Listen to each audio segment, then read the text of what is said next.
ઓમ સાઈ નડિયાદથી સ્વાતિના કિચનમાં તમારું સ્વાગત છે. આજે આપણે બનાવીશું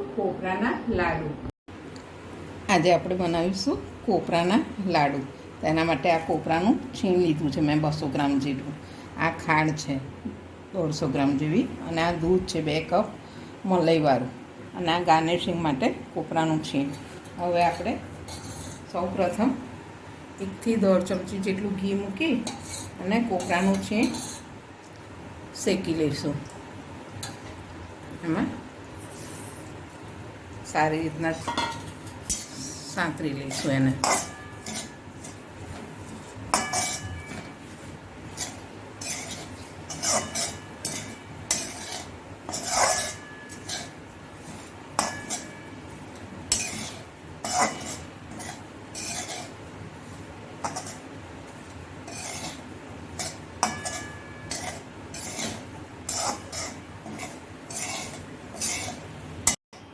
કોપરાનું છીણ આપણે ઘીમાં આછું સાંતરી લીધું છે.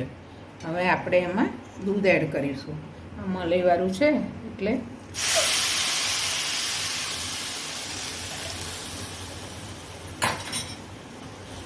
હવે દૂધમાં બરાબર કોપરાનું છીણ મિક્સ થઈ જાય ત્યાં સુધી એને ચડવા દઈશું, અને સાથે આ ખાંડ પણ એડ કરી દેવાની.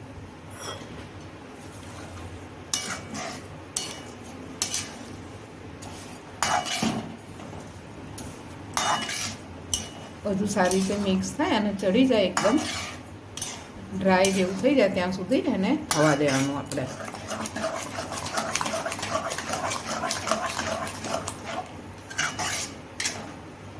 કોપરાના લાડુ આવી રીતે પ્રસાદમાં પણ બનાવી શકાય છે. પ્રસાદ માટે બનાવી શકાય છે.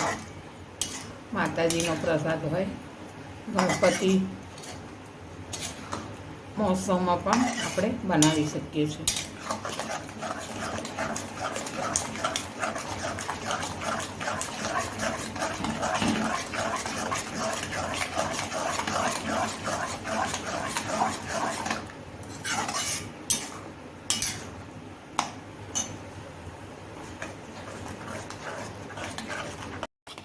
દૂધ ને ખાંડ બરાબર મિક્સ થઈ ગયું છે કોપરાના છીણમાં. હવે હજુ આપણે 5 મિનિટ થવા દઈશું. એકદમ થોડું બરાબર ડ્રાય થઈ જાય ત્યાં સુધી થવા દેવાનું. એમાં આ સ્ટેજ પર આપણે એમાં દૂધનો પાવડર એડ કરીશું 2 ચમચી જેટલું.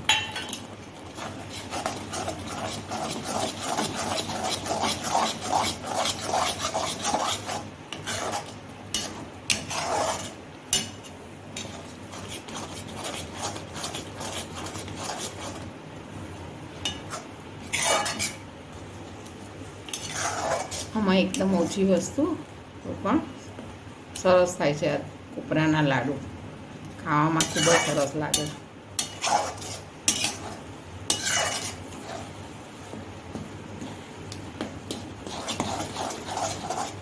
મલાઈ એડ કર્યું છે તો પણ આપણે કરી શકીએ, પણ આપણું દૂધ એકદમ મલાઈવાળું હતું.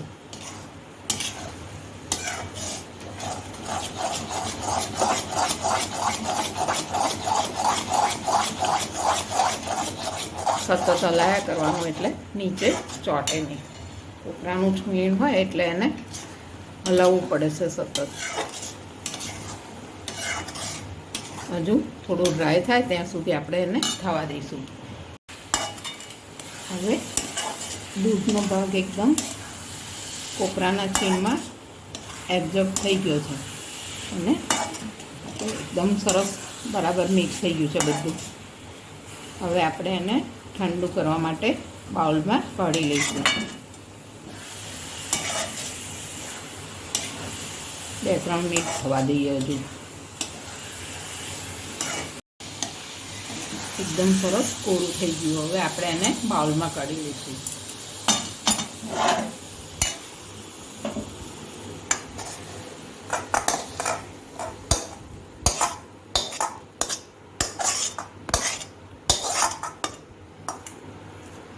ઠંડુ થાય પછી એના લાડુ વળશે.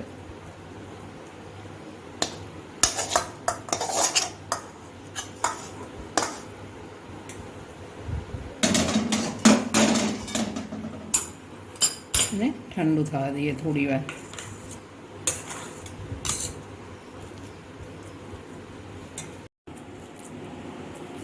કોપરાના લાડુ આ રીતના ઠંડુ થાય પછી આપણે એને વાળી લીધા છે આવા ગોળ, આવા નાના નાના જ કરવાના, અને પછી એને કોપરાના છીણમાં આવી રીતે રગદોળી દેવાના.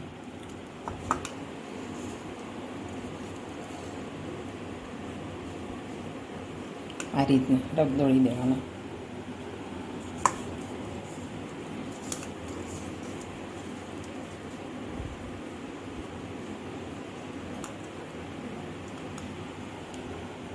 બધા આપણે આવી રીતના રગદોળી લઈએ.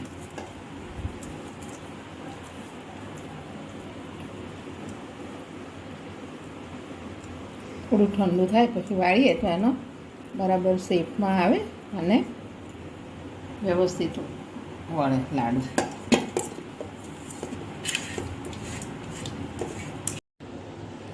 કોપરાના લાડુ તૈયાર થઈ ગયા છે. આ રીતના તૈયાર થાય છે અને એકદમ ઓછી વસ્તુમાં અને આપણે ઘરમાં જ હોય એ વસ્તુમાંથી જ બની જાય છે. તો તમે પણ બનાવી જોજો અને પછી મને કોમેન્ટમાં જણાવજો મારી બનાવવાની રીત તમને કેવી લાગી. અને મારી ચેનલને લાઈક કરજો, શેર કરજો અને સબસ્ક્રાઈબ કરવાનું ભૂલતા નહીં. ઓમ સાંઈ.